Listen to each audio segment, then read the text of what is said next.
Welcome to this week's Blonde Intelligence, formerly Indie Artist Music Hustle with Blonde Intelligence. I am your host, Miss Roni, where I always seek to give you exquisite cranial repertoire.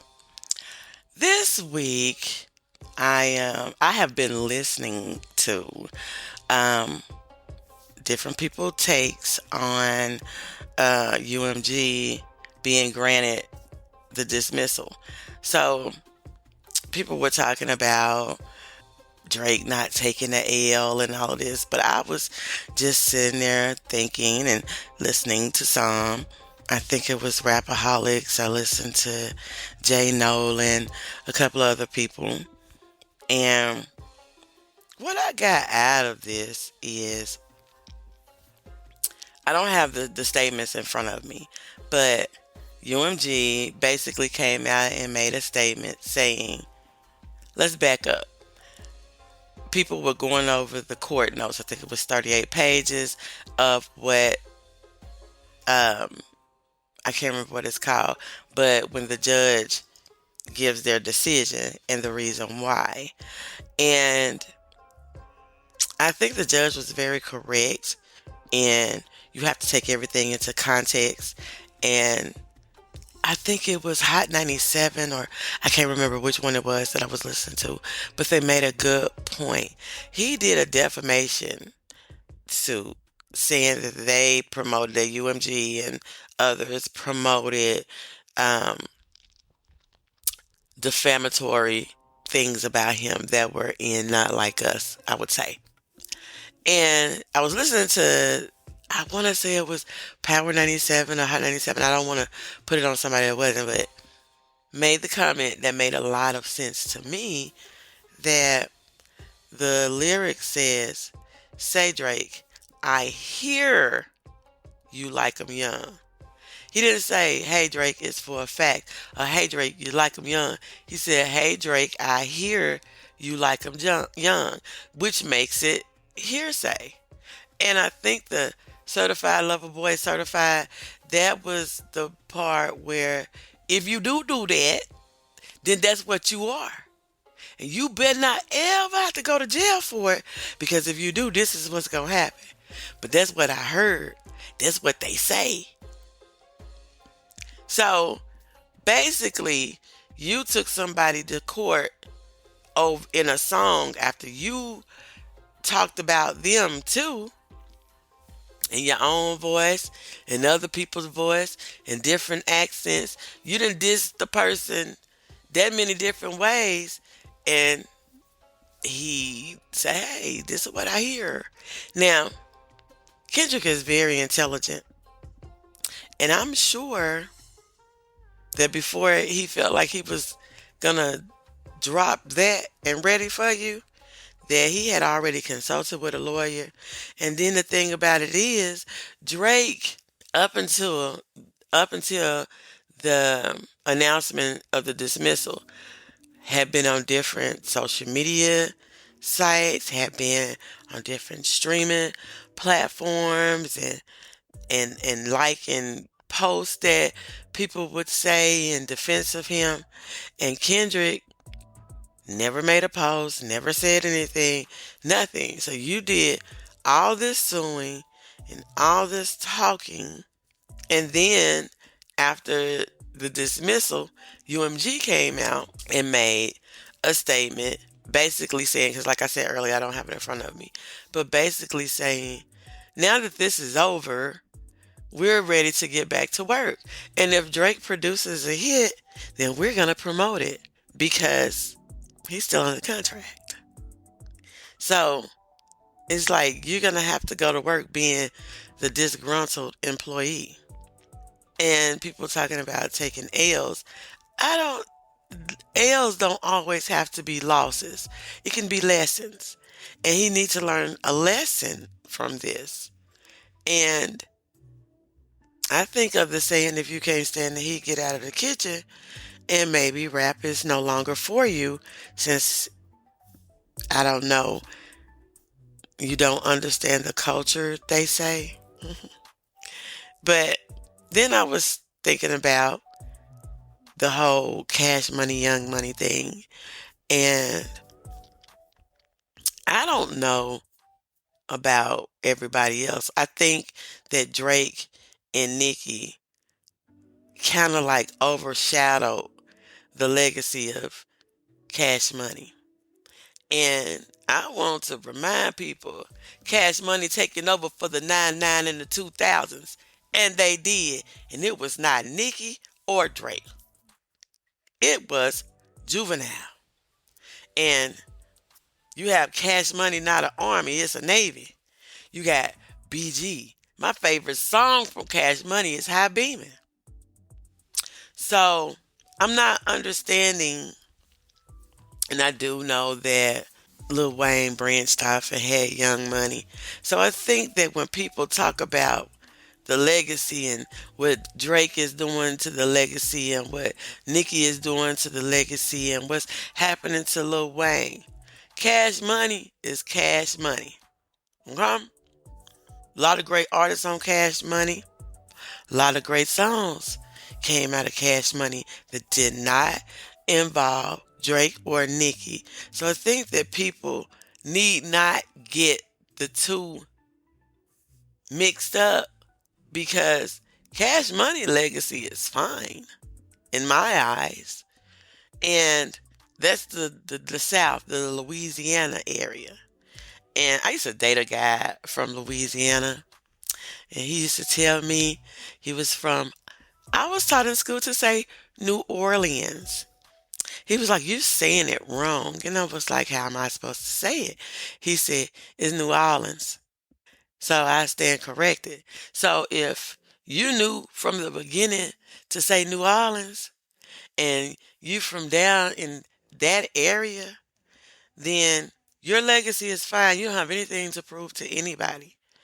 And I would say Nicki and Drake used to be part of Young Money because that's how really I even knew that Wayne had started another label when he said when Nicki, whenever she would get on a song, she'd be like, "Young Money," and I'd be like, "Okay." So it was like an acceptance because Louisiana was accepting you. And I haven't heard much being said between Cash Money per se and Young Money. And I do wonder, how do the members or people who were signed to Cash Money feel about how things are playing out now, especially with people talking about legacy and things like that. And I remember when, I want to say it was BG got out and they had like this big concert after, it was after like the Super Bowl stuff and everything, if I didn't get that wrong. And people were saying, well, Drake and Nicki didn't come support that, but have so much to say about the Super Bowl. And that's what people say. So I'm going to leave that there on that's what people say.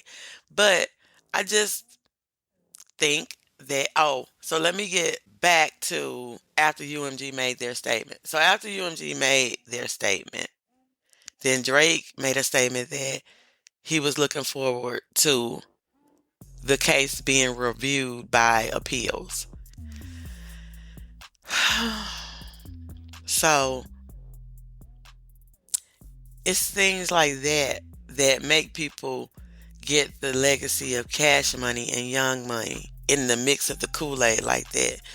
And no one that I am aware of that was signed to Cash Money sued another artist, took them to court, was in a beef, and just done things too, and then go cry.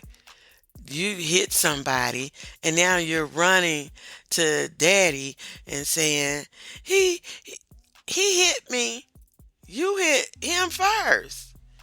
And then when your daddy say, "Hey, y'all act good because both of y'all hit each other and you actually hit first," then I'm gonna call CPS on you. I don't want to live here anymore. It's to me equivalent to that. And I know that things may have went a little out of order on here, but like I said, I was just thinking. I didn't write down the agenda, and I was actually going to talk about something else, but I was thinking about it. This is what happened with the lawsuit. That's fine. That's what should have happened with the lawsuit. But then just thinking about people talking about how the legacy of Cash Money, Young Money, I do think that, you know, this may sound crazy, that, when people have children, they have traits of both parents. And so we know the daddy is Cash Money. Cash Money had a baby. It was called Young Money. And when that offspring came out, part of that offspring was someone else's. So I'm going to say that those two artists of Young Money is not acting like the offspring of Cash Money. And I do understand that Wayne want to do other things with his music, and he did the rock thing. I like rock music, but if your audience is expecting rap music, you need to introduce them in some kind of way to your form of rap and what you want to move into with rock to your audience. So let's just say, for instance, he had, and I think he did this and got a lot of criticism on it. Work with someone who is skilled in making a rap song a rock song. Call up, what is this? Walk This Way, Talk This Way. That was Aerosmith and Run DMC. They're still around. Talk to them. Talk to the people who work with them. But it has to be executed well on your end for people to take in your artist in that genre. And I'm going to shut my mouth because I did all the little partying that I could do for the UAPB homecoming. I'm UAPB alumni. Yes, graduated from a historically black university. So we had homecoming this week, and I heard the helicopters and I heard the sirens, but I haven't heard anything bad as of yet. So I think that it was a W, it was a win. We've been having a lot of wins lately in Pine Bluff. Um, I'm sure that the Bootsy concert was great. I heard Charleston White was here. I don't know why in the parade, but Pine Bluff is doing some good things, even though it's some bad apples. I would say the bushel is good. But anyway, that's all I got for you.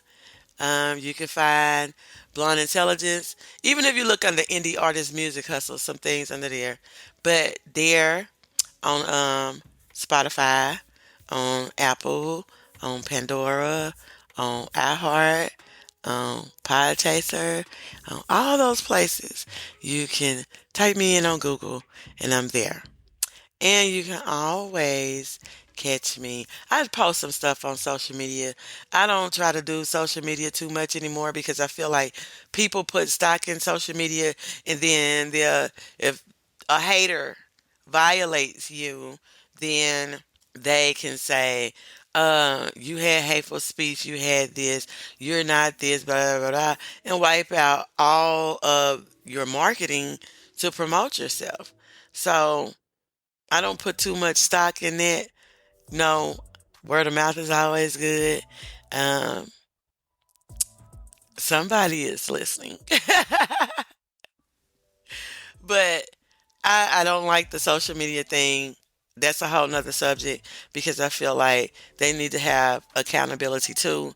And you need to be able to have a 1-800 number that you can call or a customer service. I never seen that you can have millions of people on your platform and there's nothing making you have to be accountable to appeals process. They may or may not accept your appeal. I mean, it's just to me a bunch of BS, especially with Facebook. And yes, I did say that because you call this person, they can help. Or call this person. There's no designated place for you to contact that you will get an answer. So people get mad at customer service. But if you have a company and you can call customer service or a phone number that somebody will answer, that would be great. You know, AI is getting really good. You can have a whole call center of AI, and they can look at the cut and dry situation and at least give it a reason. But I think there needs to be more accountability than that. But I'm like I said, that's a whole nother topic. And you can catch me on my website, get merch, order things, um, all the episodes of every season that I have done on www.blonde. Some people call it a hyphen. Some people call it a dash. BLONDE dash intelligence.com. And I'll see you next week. Bye. Hey girl, let me tell you about this podcast. Girl, everybody has a podcast these days. But this one interviews new and interesting indie artists. It's called Indie Artist Music Hustle with Blonde Intelligence. Really? Where can I find it? It's on all podcasting platforms, streams live on social media, and on rpentradio.com. What'd you say it was called again? It's called Indie Artist Music Hustle with Blonde Intelligence. Girl, I'm gonna have to check her out. Give it a check, girl.